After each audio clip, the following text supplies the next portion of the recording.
I'm here really to talk about the experience we've had in Massachusetts because I think it has taught us and can teach the nation a lot about healthcare.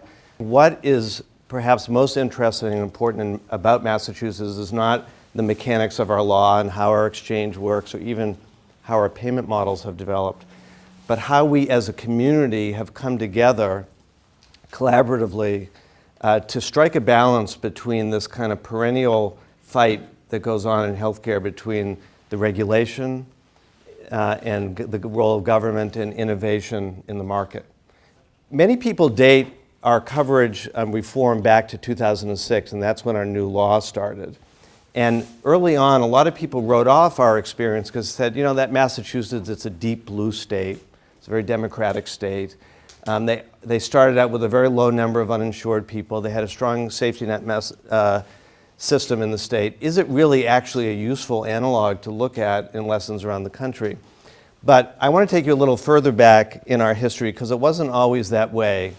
And so Massachusetts actually has been debating and has a great kind of variety of views on healthcare.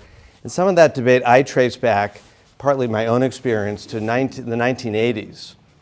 When then Governor Dukakis, then presidential candidate Michael Dukakis, proposed and had passed a law that would guarantee universal coverage for everyone in the state. And I actually worked for the governor at the time and worked on this law. And it was very much fashioned the way democratic progressive policies were fashioned at the time. It had a very strong mandate that employers should offer coverage. That was the main democratic idea at the time. It had strong rate controls on hospitals in the state, and it had a big regulatory structure to support it. Well, as you know, he did not become president. And then a Republican was elected governor of Massachusetts, Bill Weld, and he actually took an opposite tack. The law that the Governor Dukakis proposed was repealed, and Governor Weld actually proposed and successfully got passed in the legislature a complete or partial deregulation, an end of rate setting.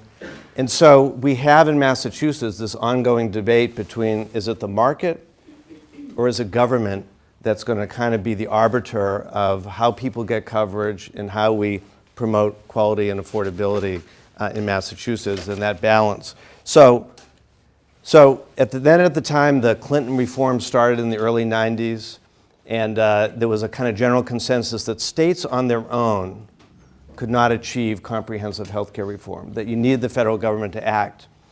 But after the failure of the Clinton plan, Massachusetts got back to work. We instituted some reforms. We put in place a uncompensated care pool, a mechanism to partially pay hospitals and other healthcare providers for free care and bad debt they experience when caring for uninsured patients.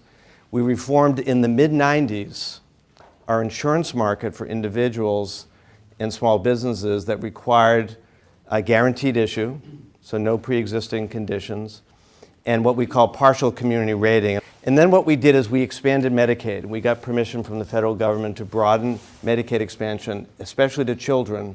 And that act in Massachusetts actually led to the passage of the national CHIP law, which expanded Medicaid coverage for kids. So we were doing a lot, but we still had over 500,000 people in Massachusetts who were left out of coverage. And so at the time I was working at, as you heard in my introduction, at the Blue Cross Charitable Foundation, and we said, let's see if we can do this differently. Rather than trying to build an ideological case for reform, let's try to build a business case for reform. So we hired the Urban Institute to do a series of studies laying out a series of policy options on how the state could move towards healthcare reform. And it was a kind of a great timing. The governor, then Governor Romney, Republican interested in market reforms, saw these models that were based on a publicly run exchange, like the federal government, as an opportunity. We brought all the leaders together in a series of summit meetings, hospital leaders, health plan leaders, consumer advocates, physicians, economists, and others. And as a consequence of that work, our legislature passed in 2006 a law that looks a lot like the Affordable Care Act. And everyone gave something up to this, and they're not in the picture, but consumers who were kind of stuck on the old Dukakis idea of let's make it solely the employer responsibilities, accepted what was then a Republican idea of an individual mandate. That was a Republican idea for those who go back a little in your policy history. Insurers got potentially more members, but accepted even greater government oversight. Businesses did accept new accountabilities. So what did we accomplish? So we have the lowest rate of uninsured in the country. So you could see we started again from a low rate, but we got it down to 2%. Went up a little bit as the economy worsened in 11. And this is for adults. For children, the number is almost zero. Almost every single child, we could count by the hundreds the number of children in Massachusetts who go without health insurance. And so that was a major accomplishment.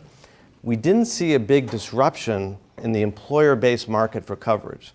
So a lot of fears that when you pass comprehensive coverage reform, you're going to disrupt a stable, working market for employers. That didn't happen in Massachusetts. So what are some of the lessons that we took from this experience for national healthcare reform? Well, first, as I said, we thought that it was really important that we made this about the business case for caring for people, not the kind of ideological case. And we've seen how troubling it is at a national level when ideology kind of trumps the kind of economics or the financing. So that was important. That, we had one distinct advantage. So we passed the law in 2006, and we've amended it probably a half dozen times. New legislation, new regulatory actions, sometimes just by consensus. We had conflicts, we had regular conflicts, and the stakeholders that supported the law would get together in a room and sort them out. Well, that's impossible to do at the national level, and that's one of the reasons we need to get to a place nationally where we can have those kind of conversations. We proved that diverse coalitions are possible. It wasn't just Governor Romney and Ted Kennedy. It was business and labor.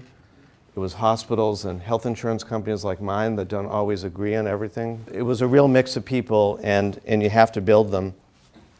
And finally, and this gets us to Chapter 2, the day the law passed, we knew that our biggest problem was not how are we going to implement the law, but how are we going to support it financially over time. And so one of the reasons we were successful in 2006 is the drafters of the law made an explicit political decision that we would postpone the conversation about cost till later. Because every time in Massachusetts and elsewhere, and this happened in Oregon and Washington and other states that tried to take on reform, they try to do both coverage and cost. And the cost, which is a lot more challenging and often involves kind of carving up a pie differently, often subverts the ability to advance on coverage. So we decided to delay that, but once delayed, we knew we had to deal with it. And I remember sitting in rooms and someone would say, we got to deal with costs, and we would say, 1988, we tried doing that, the law was repealed. Clinton tried doing that, the law didn't pass.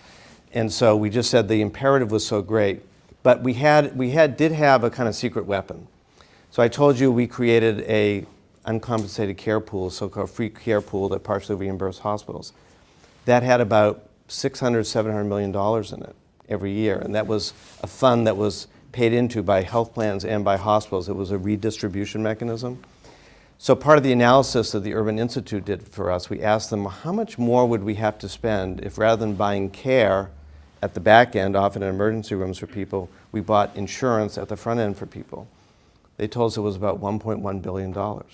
So we knew that the delta was about $400–500 million. That seemed achievable. Yeah. In a $25 billion state budget, that seemed achievable. And you didn't have a CBO that had to score it. We didn't have a CBO that had to score it. That was true, and that helps.